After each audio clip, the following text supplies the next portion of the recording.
Hi, I'm Maria Langer, and I make jewelry out of gemstones and sterling silver or copper. Today I'd like to show off one of my latest creations. It's a traditional rosary, and it has beads and a sterling silver cross in metal. For the cross, I chose a pattern that has a floral design to it. I did not make this. I don't have the skills to make something like this. I did purchase it, and it is sterling silver. And then I wanted a metal to match. So as you can see, this metal has also some floral patterns to it. It's the front and the back. And they are both sterling silver.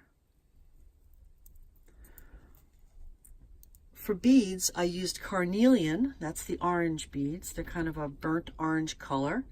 They're not consistently colored, and I did that on purpose. Some of them have some translucent areas to them. Some of them have some whitish areas to them, and that makes them really, really pretty.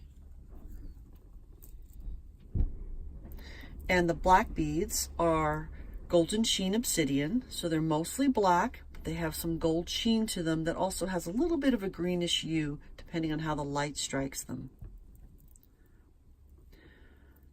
All the beads are strung together using fine silver. Now I normally use sterling silver, but I wanted to create a piece of jewelry that would require very little maintenance, especially considering all these little tight areas. Sterling silver has a tendency to tarnish a lot more than fine silver does. So I wanted to put together a piece that would not need a lot of polishing. So all the silver that you see between all of the beads, and also between the beads and the cross and the metal, that's all fine silver. Now you might notice if you look closely that the beads are strung together. Each bead is on its own section of wire. I strung them together using a technique called wrapped loop wiring.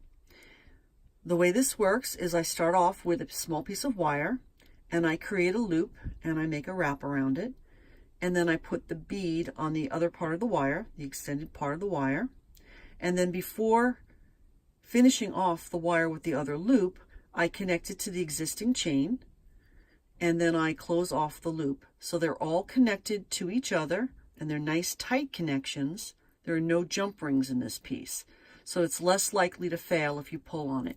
You could pull on it pretty hard and it's not going to break.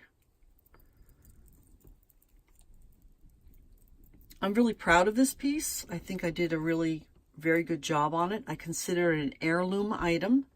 This is the kind of item that you would purchase possibly as a gift for a baptism, a communion, or a confirmation. And the person that you gave it to would have it for the rest of her life. Probably be a girl because of the flowers. And she would probably hand it down to her children or grandchildren. It's a true quality piece, handmade as much as possible. Again, I did not do the metal or the cross, but everything else about it is handmade. There are 59 beads in a rosary, and being that each one was separately connected on its own piece of wire and strung together, you might imagine that it took quite a while to do. But I think it's worth it. I think it came out great, and I'm really proud to have it in my inventory. I will be making only one rosary at a time, so this will remain in my inventory until it is sold. However, I am interested in taking special orders, so if you're interested in having a rosary like this made, and you know what kind of beads you want and what kind of cross you want, metal, I can make one for you. Just get in touch, and you can reach me on my website.